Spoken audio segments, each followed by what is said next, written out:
Hello friends, welcome back to my another video. তো আজকে চলে আসলাম আরেকটা নতুন ভিডিও নিয়ে।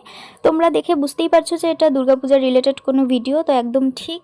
আমি তবে এখানে কোনো রকম কোনো দুর্গাপূজার প্যান্ডেল বা কোথায় কোথায় ঘুরলাম, কি খেলাম, এই সমস্ত কিছু আমি তোমাদের সাথে আজকে শেয়ার করব না, কারণ সেই সমস্ত কিছু শেয়ার করার জন্য আমি ভিডিও করেছিলাম, বাট আনফর্চুনেটলি ভিডিওগুলো আমার কাছ থেকে ডিলিট হয়ে গেছিলো। তো যে কটা ভিডিও আমার কাছে ছিল সেটাই তোমাদের কাছে তুলে ধরার চেষ্টা করলাম। তো আমার কাছে এই প্রেম মন্দিরের ভিডিওটা ছিল, তাই ভাবলাম যে এই প্রেম মন্দিরের ভিডিও দিয়েই শুরু করা যাক। কারণ আমাদের আলিপুরদুয়ারের তো প্রত্যেকটা মানুষ এই প্রেম মন্দিরে গেছেই, এমনকি আমাদের আলিপুরদুয়ারের বাইরেও এরকম অনেক মানুষ আছে, অধিকাংশ মানুষই তারা এসেছে আমাদের এই প্রেম মন্দিরে।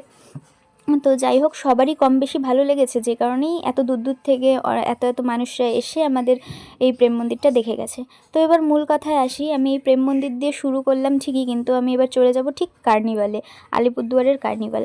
এখন যারা আলিপুরদুয়ারের মধ্যে থাকো তারা তো জানোই যে আমাদের আলিপুরদুয়ারে কার্নিভাল কী লেভেলের হয়। আর সত্যি কথা বলতে, যত লোক না দুর্গাপূজা দেখতে বেরোয় তার থেকে বেশি লোক যখন কার্নিভাল হয় তখন রোড শো দেখতে বেরোয়। সে কারণেই রাস্তার মধ্যে একটা পিঁপড়া চলাচল করার মতন জায়গা থাকে না।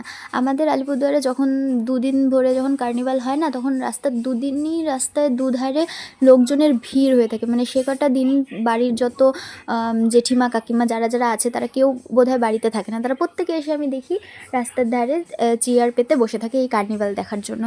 তো আলিপুরদুয়ারের বাইরে থেকে যারা যারা আমার এই ভিডিও দেখছো তারা অবশ্যই আমাকে কমেন্ট করে বলে যেও যে তোমাদের এলাকাতে এরকম এত সুন্দর কার্নিভাল হয় কি না। কারণ দেখো, আমি কাউকে নেগেটিভ করে কথা বলছি না, আমি তোমাদের কাছে জাস্ট জানতে চাইছি। কারণ কার্নিভালের সময় আমি আলিপুরদুয়ারের বাইরে যাই না কোনো দিনও, তো সেক্ষেত্রে আমি আদার্স এলাকাগুলোর কার্নিভাল দেখিনি। তো সেক্ষেত্রে আমি তোমাদের জাস্ট জিজ্ঞাসা করলাম যে কীরকম কার্নিভাল হয়, সেটা অবশ্যই কমেন্ট করে বলে যেও।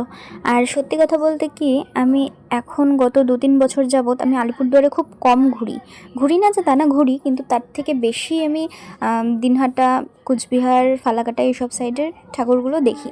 তো সেক্ষেত্রে যদি আমি বলতে যাই, তো আমার দিনহাটার দুর্গাপূজা খুবই ভালো লাগে। কারণ ওখানে গত বছরও দারুণ থিম করেছিল, এবছরও দারুণ করেছে, এবং আগামী বছরের জন্য 2025-এর জন্য তারা অলরেডি প্রিপেয়ার হওয়া শুরু করে দিয়েছে। তো তবে যাই বলো তাই বলো, আমাদের আলিপুরদুয়ারও কিন্তু কোনো কিছু থেকে কম যায় না। এবছর আমাদের আলিপুরদুয়ারেরও প্রতিটা থিম, প্রতিটা পুজো মণ্ডপ আর প্রতিটা প্রতিমা, মায়ের প্রতিমা, সমস্তটাই খুবই সুন্দর হয়েছিল। তো যাই হোক, কথা বলতে বলতে ভিডিওর একদম শেষে চলে আসলাম।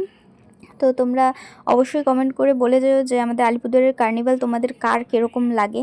তো আজকের জন্য এতটুকুনি, দেখা হচ্ছে অন্য কোনো ভিডিওতে। টাটা।